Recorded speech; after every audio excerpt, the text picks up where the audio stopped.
Hello, Daisy. Hello, Shira.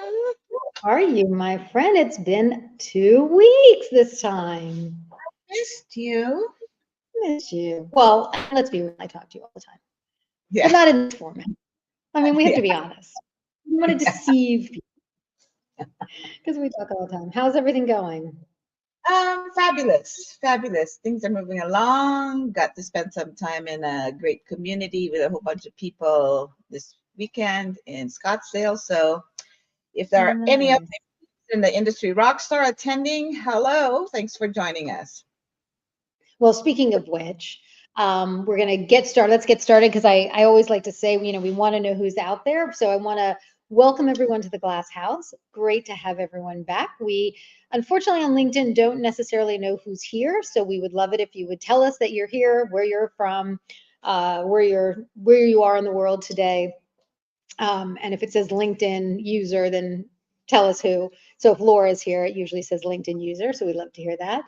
The Glass House is where we look at business from the inside out and where we expose the gap between what is embedded and what's actually embodied. And I am Shara Halixer. I am the founder and chief momentum officer of Engage 3P.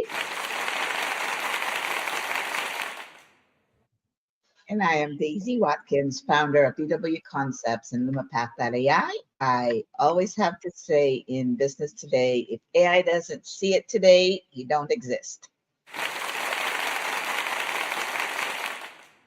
That never gets old. I just think it's terrific. So again, if you are here today, we thank you. We know that you have so many options. There's so many places you can go and see, and we don't take that very lightly, and we love to really engage. So again, let us know. We read your comments. We want to respond to them throughout the episode. We wish this were more interactive. We're trying to come up with other options, but tell us your questions, give us your reactions. We really love to make this a conversation and not just a broadcast.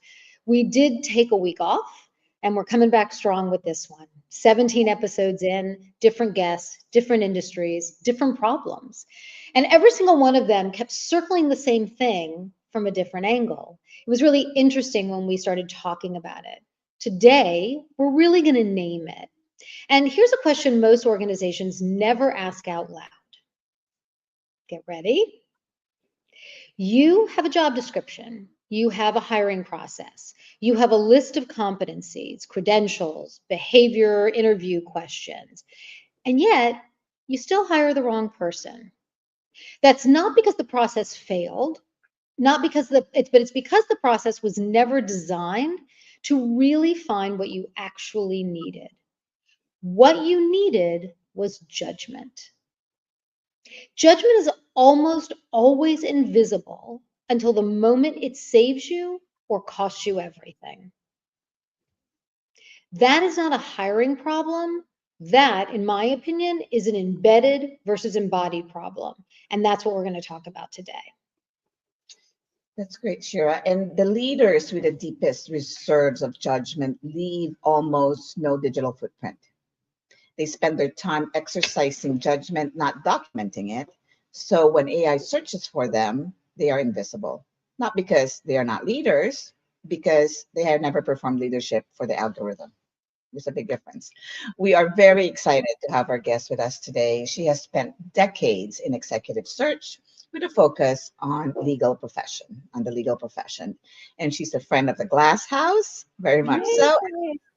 She is not a recruiter who searches a database. She is a recruiter who carries people in her head because she knows the right moment might not have arrived yet.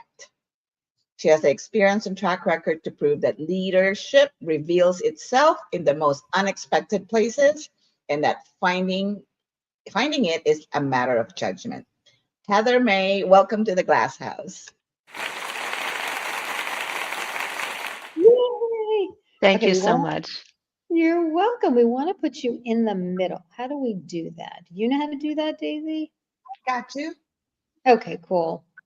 So we are welcome, Heather. It's so good to have you on this side of things, right? Nice It's to so be here. cool. Yeah.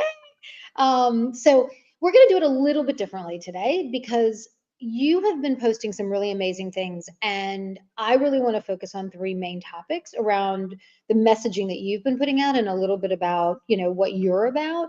So, as I said, we have three very specific examples we want to bring forward and discuss kind of one at a time. And this has been over a period of time, right? They're coming from your own experience, but I'll start with the first one, which is that you wrote something that stopped me cold. And just as a side note, one of the things that brought us together as friends is all three of us actually, we were all in recruiting, right? So it was, and somebody said to me when I first started, my first boss in recruiting said, it's in your blood or it isn't. And if it is, it'll never leave you. And it's the God's honest truth. I mean, you know this because I'm constantly calling you going, I have this person, you got to find a job for this person. So this really struck home for me because you said candidates don't disappear, they stay with you. You said a client passed on, I'm going to say Sue, I don't really know what the name was, and you didn't pass on her. You carried her for 3 years. There was no active search, no database flag, just a quiet conviction that the right moment hadn't arrived yet. And I would like you to take us back to that moment. What did you see that those clients didn't see? Thank you. And it's absolutely true. People are always connecting and remembering the people that they meet. And that's what happened with Sue. When I met her, she had been in the practice area that I was looking at for quite some time. And she had some transitions in her own life. She was with a partner, then the partner, and she got divorced, and then she stayed with the partner, and then she started her own firm. So there was an evolution, but the commitment to this practice area retained and remained. And along with that is the commitment to her clients. Empathetic, compassionate, and really cared. So when you get someone like that, you want to place them because they reflect well on you. You want to do something good for them. But unfortunately, sometimes the interview is one moment in time. And if that moment works, then great. And then you go on to the next moment and the next moment. But if it doesn't work, and for her with this one firm, she did not interview well and they passed.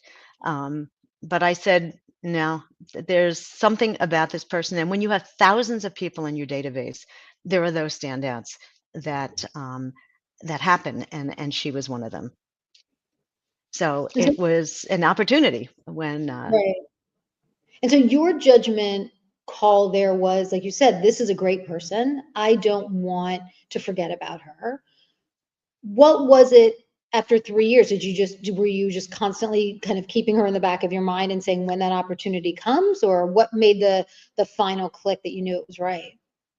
It's funny, what makes one idea spark in your head or not. But I was talking to another candidate, another client in Florida where she was, and she was really struggling with what she needed. I need this, I need that. I said, okay, let's talk about everything. So I know, and I think we're going to get onto this later. What is it that you're looking for? Not what you need. What is it that you're trying to accomplish, and how can we get you there? So when she said, well, this person's not working out, so I put them in a different position. And it says, it seems like to me that you need someone who is experienced, who's knowledgeable, and who could mentor the one who's not doing as well. And then you could do the operational part and the higher level needs of your clients. And I know somebody, because this woman was mature. She knew how to handle. She don't have to be handheld. She doesn't have to be trained on how to do this practice area. And she's also gone through struggles, so she understands and has the empathy to handle and help others and bring them along. So I said, let me talk to her and see if she'd be interested, because we hadn't connected. Like, she was in my mind, but hadn't connected for a while. And she said, I'm open. And it actually was a love fest. I mean, it was, the women met, and immediately there was a connection. And it just became a process of how do we, together, we made it as a team, how can we integrate this person? It wasn't a hire, it wasn't a merger, it was an integration of an individual into a firm. So the thing that comes to mind for me, and Daisy, I would guarantee that you're thinking of it too, no AI bot's ever going to do this. Oh. No AI bot is going to take, that's where the judgment comes in. That's where the human factor comes in, right? You sat on something, you kept her in the back of your mind. You always thought there might be an opportunity. And in this case, your judgment was something that was far beyond any job description, any list of competencies. There or was no skills. job description. There was, exactly. There was something. You're creating something out of nowhere.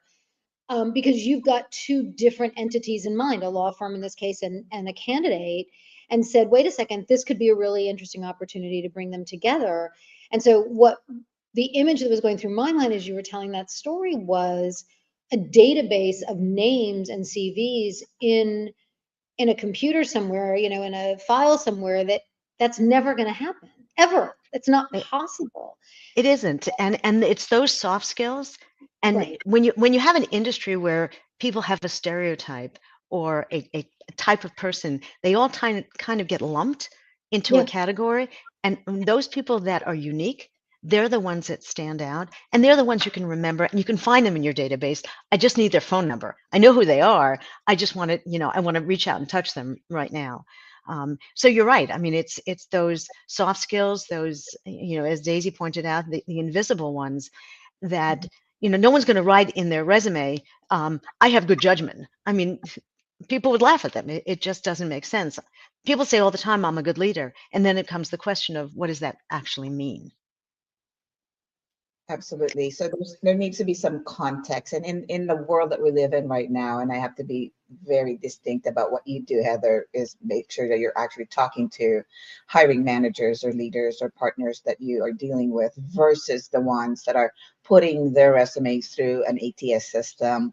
I want to make sure that we identify those are different things, and those are things we can control. And so from where you're sitting, Heather, how many of those let's say clients or potential candidates or that you have in your database right now that are going through that frustration, and how are you advising them in that regard?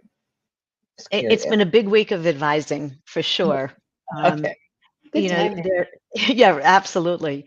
There are candidates that are afraid to, am I making the right decision? Am I going into an environment that is unknown?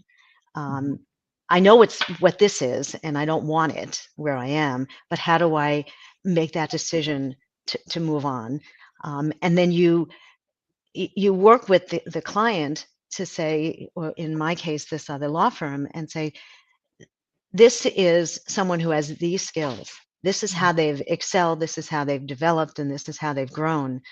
And as soon as they met him, they said, he is a young rising star. We can see that immediately. And it's so gratifying to me because then I realize I've been validated because, what I saw was actually true. But it's being able to do that match and give the opportunity for someone to meet and speak to. So I think too often people rely on a flat piece of paper, whether it's the CV, I call it the parchment. You got the CV, you got the job description. They're flat. They don't come alive until a person actually speaks to them. And then when they meet them, and in this day and age, for someone to meet in person, which they brought him in to meet them, and the same thing in Florida, as soon as they met, it was like, I can see how you could fit in here. I can see how you could grow here. I've always said hiring is like dating, right? There's something Absolutely. visceral to meeting someone. That first meeting is the coffee date or the drink, and you say, do I want to go out with this person again? And then you go out with them again and you say, wow, that was really nice. And like the dates get longer as the interview process goes on, but there's something very visceral about that. If I'm going to be working with someone, spending my time with that person, having to work with them side by side. And again, I come back to where I think a lot of the frustration lies. I have a former colleague who I see him on LinkedIn every single day. He is an incredible human being. I've known him for, God, 15 years maybe. He was originally a client and then he came to work with me, and not with me, but at my company. And he's been looking for work and he can't find anything. And I know how terrific he is, and God bless him. He is out there putting himself out there every single day on LinkedIn, and hopefully somebody's going to figure this out. But it's infuriating to me. I mean, we've talked about this before. I know what I've been through. I mean, we've talked about how frustrating the marketplace is with what's going on, and I love to hear the good side, the good stories of when Yeah. there's great successes, because, this And can't continue. posting is really helpful.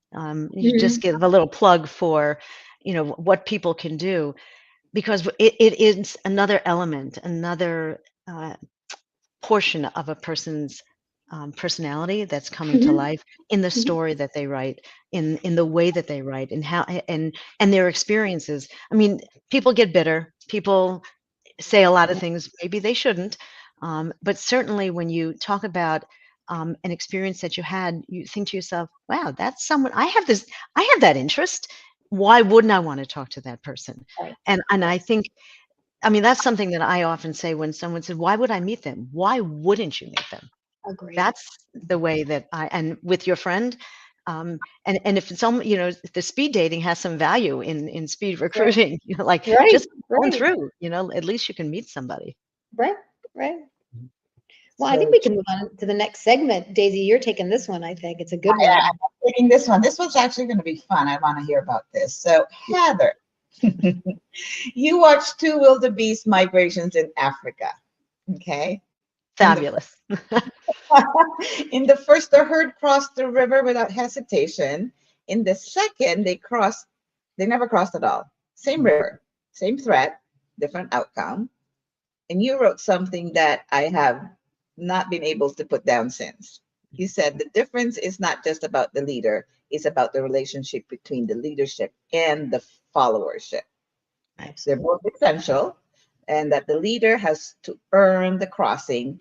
And when the trust is not there, thousands of animals will stand at the river's edge and not move. Or So, thousands of animals will die if they Mhm. don't go. There's a reason why this leader, whether it's a gut instinct, it's a something that they heard. And that's one thing I learned in Africa. The animals talk to each other in ways that we can't hear or see or know, and they communicate and they give warnings. So when it was easy to cross the river because the leader went and everyone just followed, it was great. But when we went back and they didn't, I mean, literally some of the wildebeest were hitting each other because you have 10,000 coming down, and maybe by the time the message gets back there, but I'm already here. um, so there was a trust in those leaders in the front that however that herd operated, and every herd has a different way of working together because it's a matter of life or death, and how they survive in the wild. But when you have that trust at any point, a trust in a recruiter, a trust in your leader, a trust in your colleague, um, that what they how they guide you and the judgment that they're making, this is not the right thing to do right now.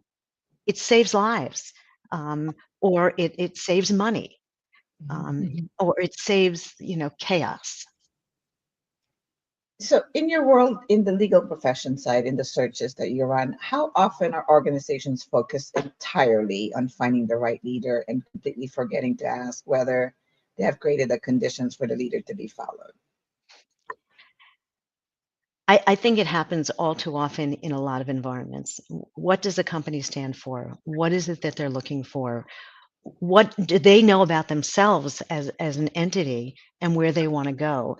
If they don't have a direction, uh, then how can you expect someone to lead them in that direction? Now, you bring people in that try to transform, um, but again, it has to be communicated.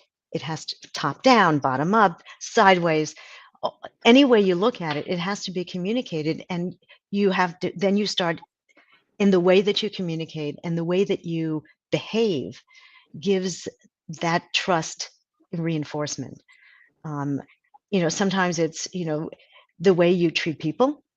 It's the way you make decisions. It's not just carte blanche. I mean, so often with AI was, well, we're just going to take that line and cut out 30,000 people, 5,000 here, there, and not realizing what's walking out the door and what AI can do and not do as a replacement in our current environment.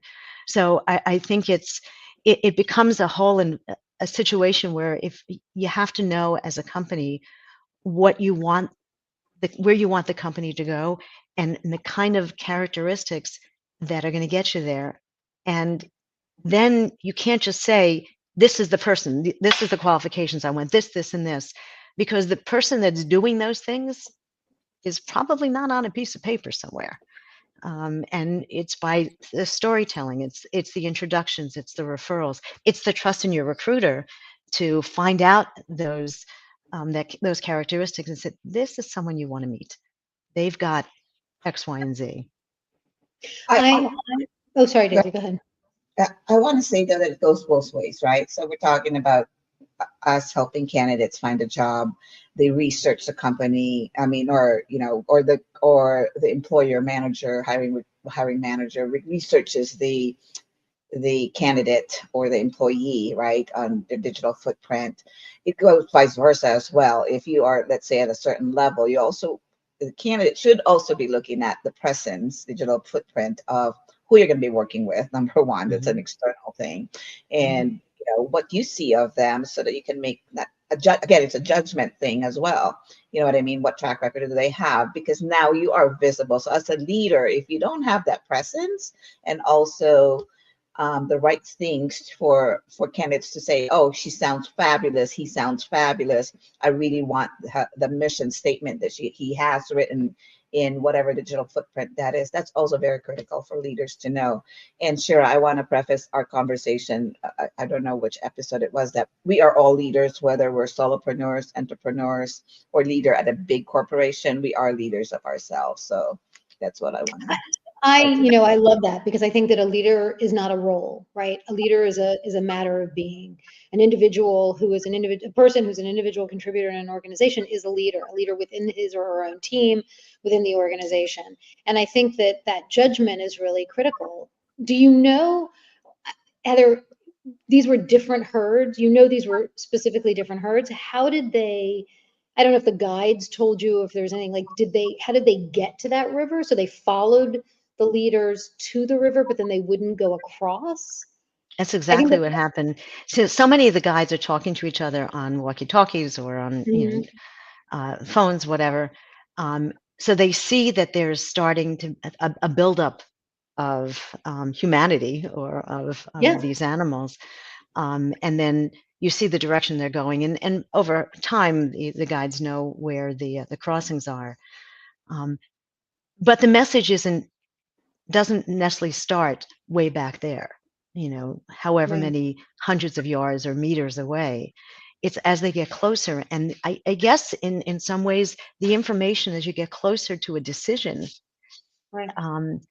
you're gathering that information, and you're processing it, and the animal processed it so that I don't know what its gender was, but that it could make the decision that this is not the right time.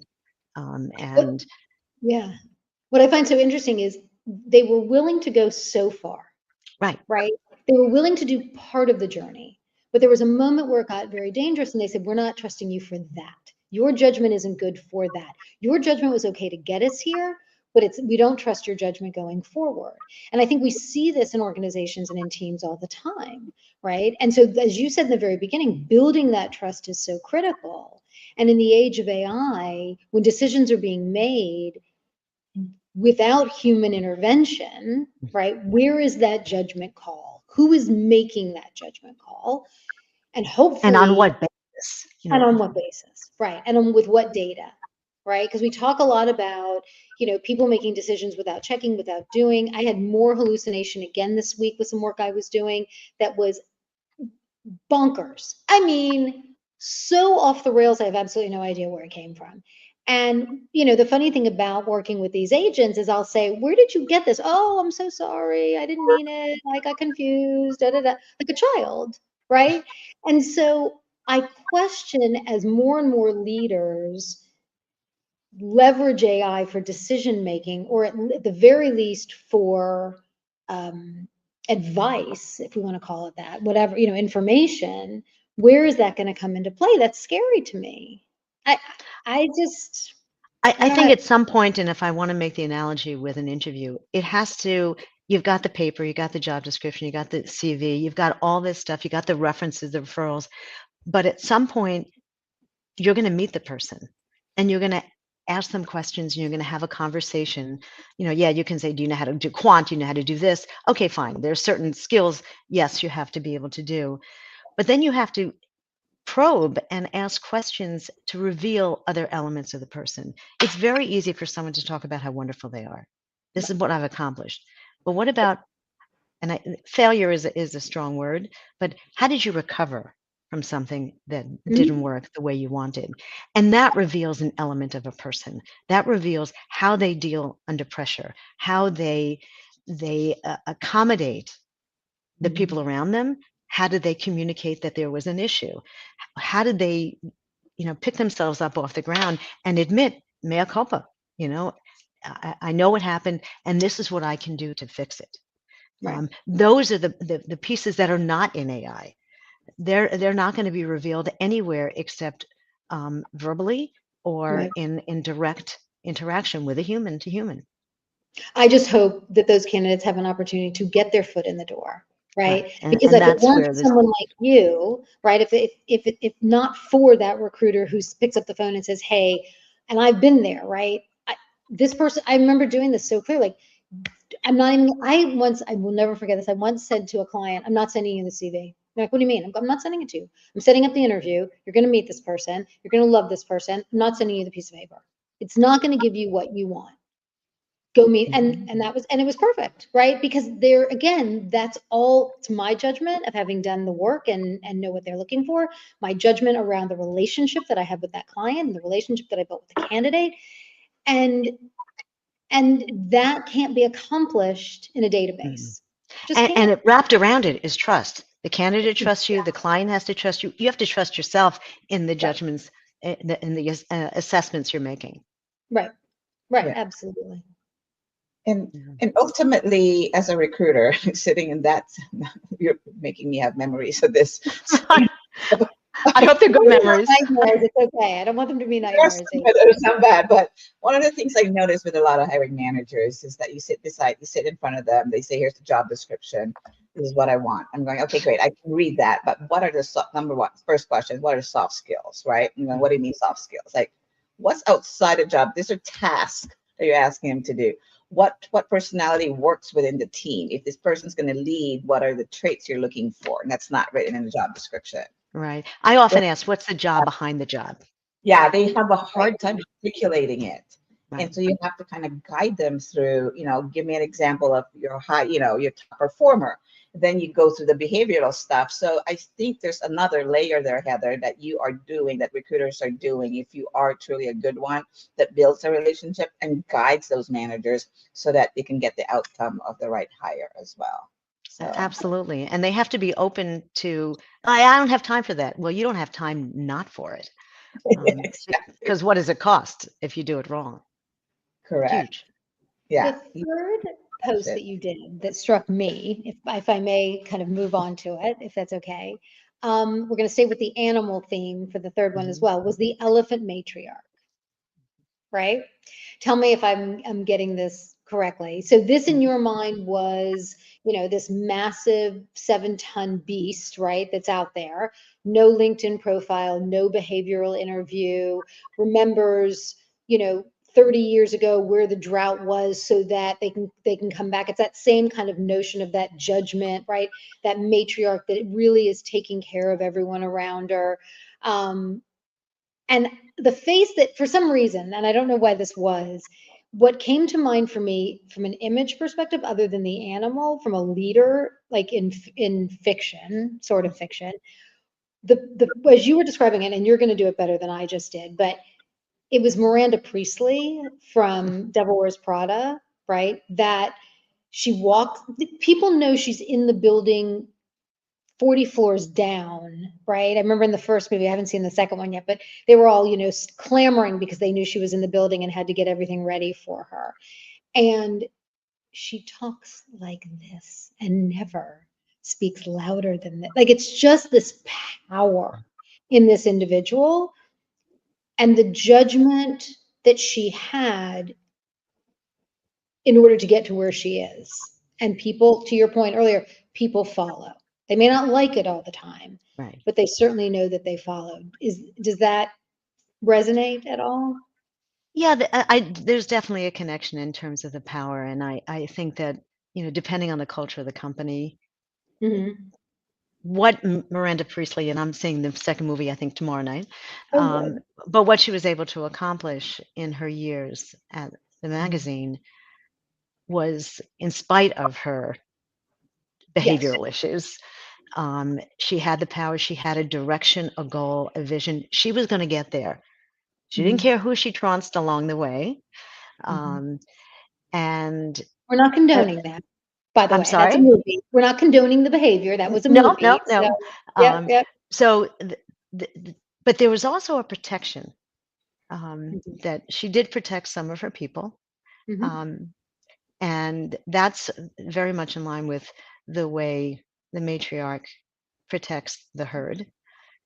Um, Miranda also had the history and the knowledge of where the old styles were. Nope, we did that 4 summers ago, 5 springs ago. I mean, you have new people that don't know, and I call that, it's called institutional knowledge, but in Yeah, this case, it could be referred to as tribal knowledge, because so often, again, AI is going to just wipe out people and not realize what's walking out the door. There's knowledge, not just people and humans walking out the door, but this information that is nowhere else. Um, and that this matriarch and Miranda Priestley and a lot of leaders develop a persona that is, I'm going to follow you to the end of the earth. Mhm. And in the animal kingdom, and personified by the elephant, um, they do. Because that leader is going to protect them, is going to feed them, is going to direct them to where to go and where not to go. And I mean, I literally saw them waiting on the edge of a cliff, waiting for her to say, which way are we going? Wow. It's really astonishing. And the other animals protect the other members of the herd, which is what your VPs and your other Yeah, levels, everyone has a role. Um, my job is to make you look smart, but your job is to have my back. Um, right. so, there definitely is similarities in the way businesses are run and the way the animals, I don't know which came first. I, we're talking about judgment, and what keeps kind of, so what we keep circling around is this notion that it doesn't come out of nowhere, right? Mhm. Judgment comes from experience. Judgment comes from knowledge. We can study everything we can study, but contextually, I think judgment comes from how we've applied it in the past, what we've learned. Again, these are the things that humans experience, and clearly the animals do as well. They instinctively know who to judge, when to follow that, where to go. And I think that in some sense it's a part of what we're missing, right? We don't just blindly go and say yes to everything that a leader says, because we need to use our own judgment, right, to say, no, I don't feel good about this. This isn't the thing Right. that I think we're supposed to be doing. And to your to what you said very early on, the judgment, it took you helping this candidate this week to say, why are you willing to stay in a place that you're so unhappy, Right. right? Like, you're telling me you're not happy. And you It's have an time, option. and you have an option, right? You have an option. You're not stuck. And so I think even in our, it's so hard sometimes to make decisions, to make change, right? I'm in the business of change. And it's the one thing that humans hate the most, having to change anything, right? We are all terrified of it in every way possible. And so one of the reasons why I developed change embodiment was not just to ensure success, but to also make it a much more comfortable and pleasurable experience for all the humans involved, to understand what is the motivation, what is the attention, what is the intention of the organization, so that we're striving for that. And when we come in very early on and work with the human aspect of it, we have the ability to say, it's okay, we're going to help you, we're going to support you, we're going to guide you through this. You can trust that we know what's best, and we're not going to derail you, right? We're going to lead you to the water successfully, and across the, whatever it is, the river, what have you. So yeah, I think it's really important that judgment has to be front and center, and that doesn't always happen, sadly, right? It's a little And I difficult. think your point that you mentioned, that we often think a leader is the one on top. Yeah. And they're the ones that you want to have judgment. It's incumbent upon all of us at all levels to lead in what we are, our tasks that we're doing, do the best that we can. And if something doesn't seem right, or, see something, say something, whatever that expression is, you have to use your own judgment to say, wait a second, something's not right with this process, this formula, this program. And in that moment, you are a leader as well, Right. and employing that skill. Yeah, I love it. Daisy, do you want to take us to our outside story in? I think it's a good time for that because we've got a good one today. I think it is. So my mouse just died on me, so I'm using my. That's good. Technical difficulty. Today's technology. I know, right? It's like it never fails that, when we need it, it is never there. My pad here. All right. So every week we bring in a story, not just from the outside, meaning that because the Glass House is not just about our own experiences, it's actually about what's happening out there as well. To the people watching this week, we found a story on Medium. We did that we could not pull down. Okay, I'm going to read this. Excuse me. The article is called "The High Performance Myth: How Leaders Mistake Chaos for Talent" by Jody Shaw. It was published on Medium in March of 2026. The case is both simple and devastating. Organizations consistently celebrate the loudest person in the room, and they call it leadership. Meanwhile, the person exercising quiet judgment, preventing the crisis before it arrives, steadying the team before it fractures, is invisible on every performance dashboard. And when the loud person finally burns something down, the organization is stunned because all the metrics said that they were a high performer. Here's the sting: you cannot put judgment on a job description, so you stop screening for it. And then you wonder why people you hired to lead are mistaken for the people who are the loudest in a crisis. So let's talk about it from the inside, which is really amazing. This is truly a leadership embodiment gap in a single story. And the organization embedded a definition. What is high performance based on, right? That's what was visible. It was measurable. It was immediately rewarding to watch. Simple, right? What they could not see was that the person who prevented the problem 3 months before anyone ever knew that one existed, right, was the person whose judgment was so good that the crisis never arrived. How did that happen, right? And that, in a sense, is the person that, Heather, you carried in your head in a different way, right? Is how you thought of that candidate. And 3 years later, now there's that opportunity, right? You did what needed to be done. So it is the person your behavioral interview processed and screened, then years later gave you the information you needed to find a job for her, right? That's what is so incredible. And so you've seen this now on both sides. You saw it on the individual side and you saw it on the organizational side. I will say this. That story at the beginning of this article, when people are being rewarded, and this just came up in another article that I just read, and I have to find it now. I think it was on LinkedIn.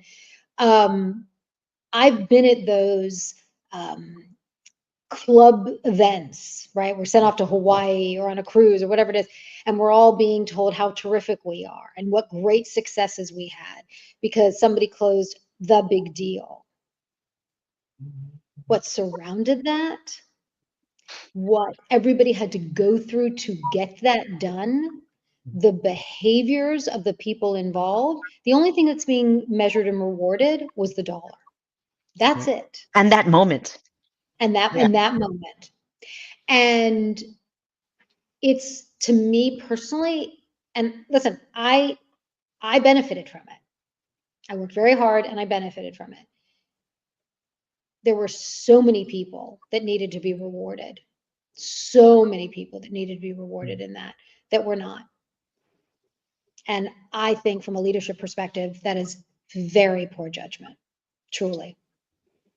I'd love to know, Heather, what you think about that. Well, it absolutely takes a village, to do that. I know situations where they switch the sales team, from year to year. So not recognizing the value of the relationship that's been developed, or how they've shepherded this client over time. So now January 1 comes and, oh, surprise, now you have person B and no longer person A. And now it's time to sign the contract. So person B looks like the hero, and person A, who busted their butt for however long, well, it's the luck of the draw. Well, is it really? Isn't there a way to acknowledge that it was a two-person, two teams that came together, that worked together, that collaborated. So you're almost engendering a sense of competition and resentment, and you could avoid that as a leader. I mean, it's a perfect opportunity, but it happens all the time, which Well, becomes there's very no question. frustrating. It is. I mean, there's no question that in big organizations with big sales cycles and big sales deals, that is not done by one human, ever. Yeah. That is, it is done by dozens and dozens of people. And I understand the idea behind it, right? People want to be rewarded. They want to be given something extra. I think that there is an opportunity from a leadership perspective to do things very differently than they're being done today, at least in the environments that I know. And I think that it is, and it would take an enormous shift in the way that organizations work and think and process all of that. However, I find it really abhorrent that there are so many people left behind. And to your point, we used to call that in the software business, we called it bluebirding. When, a sales rep has a deal, works on it for 6 months, 9 months, a year, whatever it is, and then leaves the organization or gets switched to a different team or whatever happens, someone else gets assigned that deal and poof, it closes and they get the commission. You're like, I'm sorry, you sent an email. Like, I don't understand how that happens. And the resentment that builds within the others in the teams is astronomical. Right. So not great judgment on behalf of leadership there in terms of the way that they operate that. So. And they have an opportunity to make a difference. Yeah, they don't. absolutely. Absolutely. The recognition process with some organizations need to change. So, example, especially in an MSP world that I came from, we're talking about, let me go back to years ago. Let's just call it, one of my big clients was a studio, the theme park in California. And we were the primary, master service provider for staffing the theme park, whatever it is. The pressure was on, long weekends coming. I'm being yelled at. Are you gonna have 100 people showing up on Friday night for, let's say, Halloween, that type of stuff. And the pressure is on me to make sure that I communicate that to the group of recruiters so that they show up. At the end of the day, I maintain the relationship. I maintain them to be calm, but the people doing the work for the people behind the scenes that are calling all these people to show up Friday night for Halloween, right? So I think the recognition that I got was like, she handled it well. We were able to get the people, but without the people behind me to produce and the relationships they had to convince them, hey, it's a holiday, but can you work for me at least, is very significant to the success of the MSP. So I just want to acknowledge recruiters are the heart of really finding the people, because you're the ones that have the relationships and you're the one who has to know what the client needs. So thank you, Heather. So my pleasure. And the word is relationship. So that's where it is all relationship. It really, really is. I think it's an incredible thing to be strong enough to have enough self-conviction as a leader to step out of the norm, right? To do something very different. We can't be everything to everyone all the time. I love that expression. I think that that's something that I definitely try to live by as much as possible, because I get frustrated, right? I want my business to be a huge success. I want to make an impact. But guess what? I can't make everybody happy all the time. I can't make lots of people happy all the time. I hopefully can make one person happy at a time. And I think it's part of the challenge that we're having as well. And that's, again, I think where my own self-judgment has to come in, that I say, okay, I did this today, this worked today, right? I've had this success right now. And so I can move on and hopefully go to the next one. which is crazy. I love it. Where is your next big travel adventure so we can have more stories about things that you see? Because I'm amazed. Switzerland. Okay. So Doing, we'll see doing what. something fun? Looking forward to it. A lot of big mountains, a lot of paths to cross. Let's just say that. We'll see how that ends up. But we will end up in Venice. So you'll have to give me some ideas of where you've been. Don't go. Don't go. Okay. Never mind. People are gonna hate me and say, "Go for a day. It's fine. You can, go for a day." I don't know. Sorry. Well, oh, good. I made Daisy laugh. That's always what I want to do. I love this conversation. I do want to just do what we started doing a few weeks ago, and I really love this. We give this kind of action item, and so we want to give you time for your last word, but I want to make sure we get this in because I think this is a really cool thing. I don't know if anybody's done them, but I would love to hear if you did. But so for those of you who are listening, if you have the ability this week, pull the job description for your most recent leadership hire. Let's just focus on that, or one that you're about to post, if this is, where it is, and scan it to see if the word judgment is there at all. At all. And are you hiring for the right thing based on that specific competency, right? And then look at the questions that you're asking in the interview process, or that your recruiters are asking in the interview process, right? There's a question that I always used to ask when I was in staffing, and the last two questions that I always asked was, number one, tell me what your boss would say about you, because nobody gives references anymore, right? And again, their human, their response is everything when I say that. So when I look them in the eye, I can see that. And the other question that I always is, tell me what your best friend would say about you. What would your best friend say? And when they would say things like, well, I don't know, I'd say, really? How come? Right. So it's an interesting conversation in that sense. And then the other question that you can ask is, tell me about a time you saw something no one else ever saw, and what did you do about it? And then listen. And again, when there's silence in all of this, that tells you more, right? So take 30 minutes, take 10 minutes. It won't take long. It won't take 30 minutes. What am I saying? It'll take 5 minutes to scan the job description, look for judgment as one of the key criteria in a leadership role or in a key role. It doesn't necessarily have to be leadership. And then think about the questions that someone's asking so that you can say, wait, how am I looking at that? Right? What am I doing to make sure that judgment is a big part of that as well? I think the one thing, if I could give another assignment, Yeah. Oh, yeah. is thinking about everyone should think of themselves, can look at themselves as a leader. And that's one of the reasons why I write about the animals that I see or the experiences that I have, because there's examples everywhere. Yeah. And when you stop and listen to the silence and then ask the question, then you realize, wait a second, that's another example of it. That's a reflection of it. That's the personification of it. And that's what I look for in the people that I speak to, and that's look for the environments that I go to and the new things that I see, because it's everywhere. And we can learn from everyone and every place that we visit. So that's my motivation. I love that. Daisy, what's yours this week? Well, mine is a layer of, I've always asked people to say, hey, have you, before you would say, have you Googled yourself? Please do try to Google yourself, because Google just released a new IO thing about that they are starting to use AI to synthesize the searches. Let me just very clear. People made a big hype about this last week, thinking that websites are no longer needed. It is more important than ever. So the AI mode, pick a platform, an AI LLM tool that you use or that your team uses. Typically, I would say go incognito, ask about yourself, and does it truly tell you about who you really are, or is it hallucinating? Or then just don't look at the top sentence or the top paragraph. Make sure that not just one AI tool. Look at every AI tool and see if they are consistent in what they say about you. Just like human beings, right?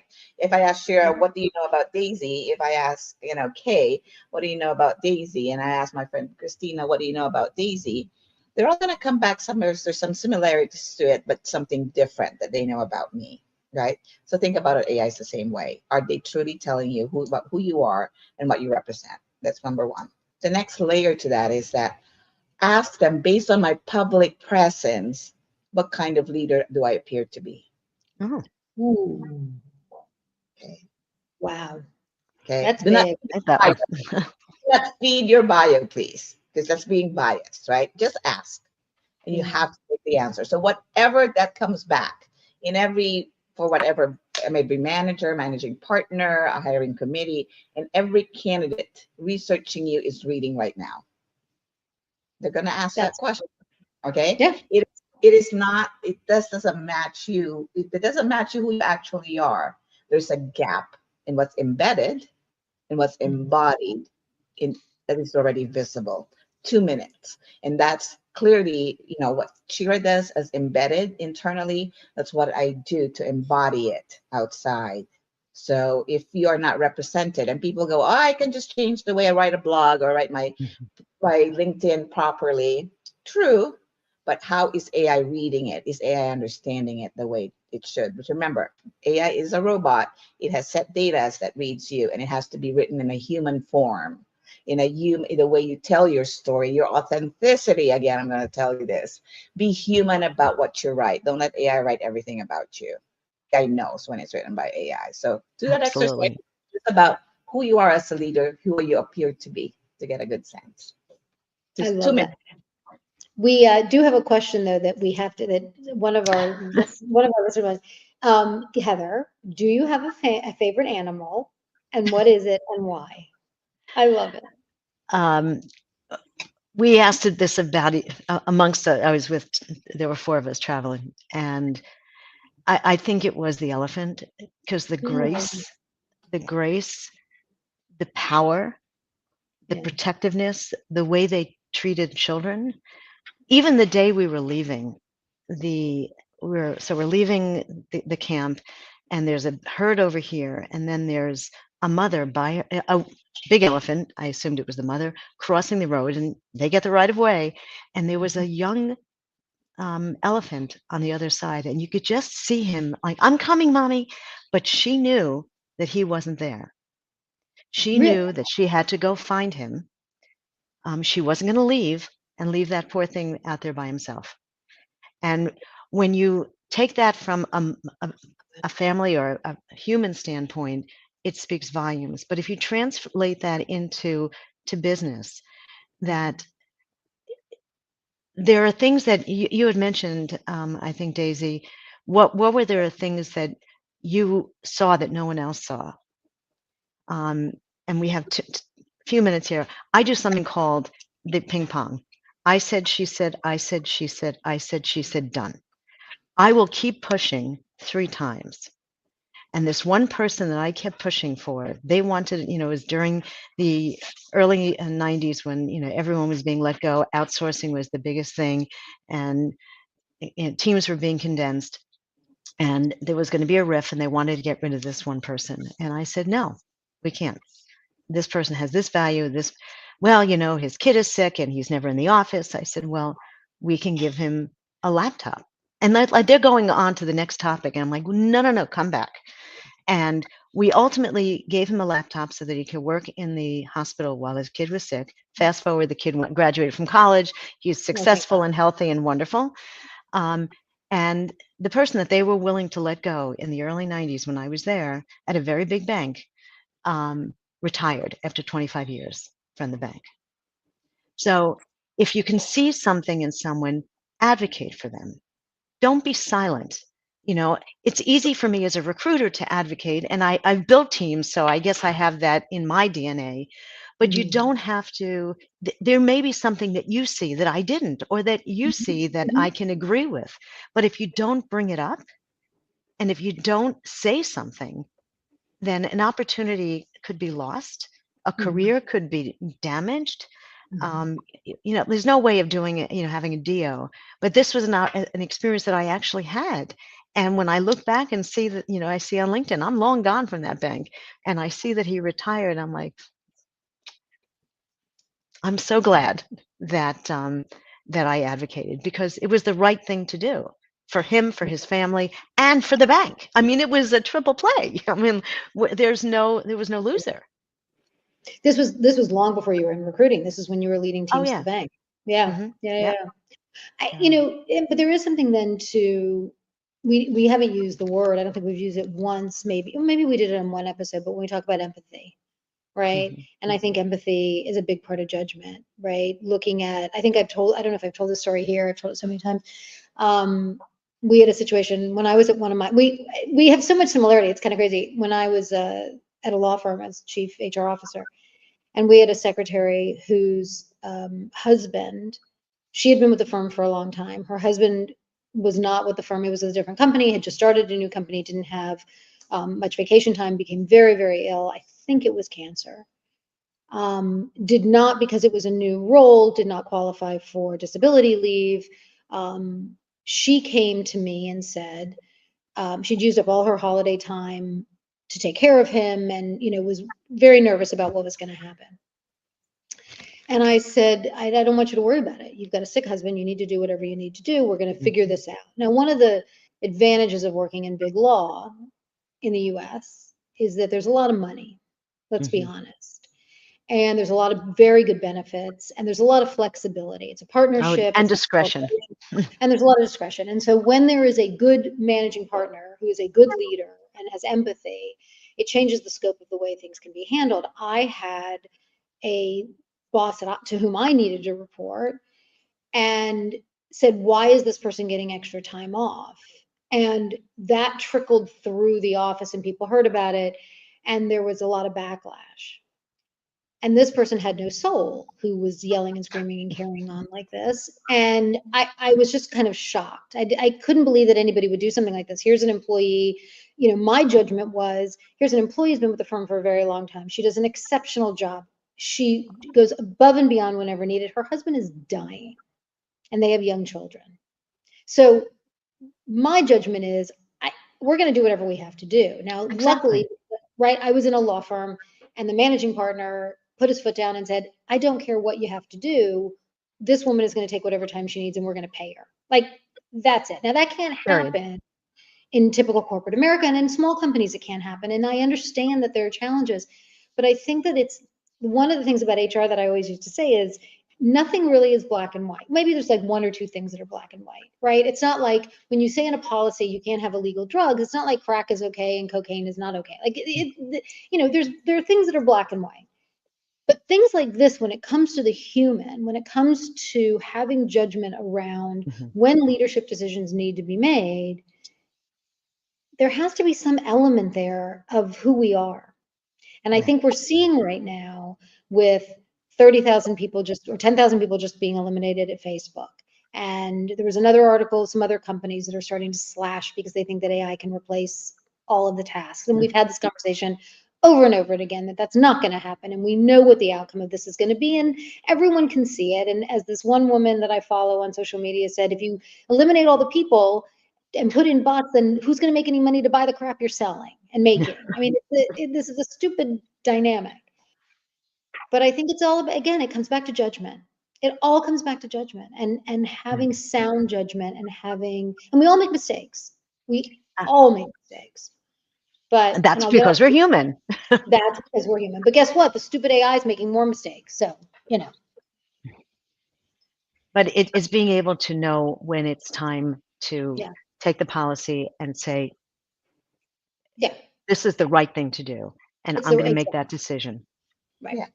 I think one of the bottom lines for a lot of companies, and whether it's small, big, or large, and the what they call quote unquote early adopters, was too early for it to not even see how AI is going to settle now. And with all the new, models that we have, I am personally noticing the thinking is so much different than it would first started before, because we didn't know the context that we put around it was so different than the context that we use it now, for those that actually use it the right way. Let me quote that. I'm going to say that out loud. There are some that don't use it the right way and don't really put the context and the judgment of the responses that they get. So that's a big lesson learned for a lot of people, is that they just think it's God when it's not. You are making it God is what's happening. Right. So I want to be sure that we let everybody know, Heather, how they can reach you.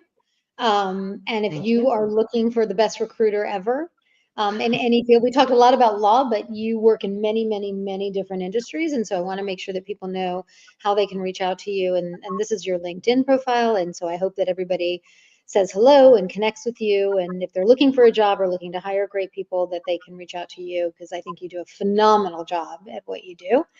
Thank you. And I'd Um, love to meet anybody who's listening that is looking on either end of that spectrum. Thank you. yeah.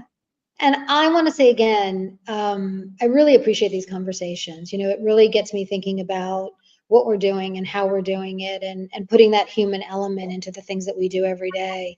And I will offer to anyone who's interested, join us if you want to be a guest. If you have a topic you want to talk about that connects with what we're doing, it would be wonderful to have you on and explore how we can just be the best we can be. So that would be. That would be, in my opinion, that would be the great thing to do. And this is how you can contact us.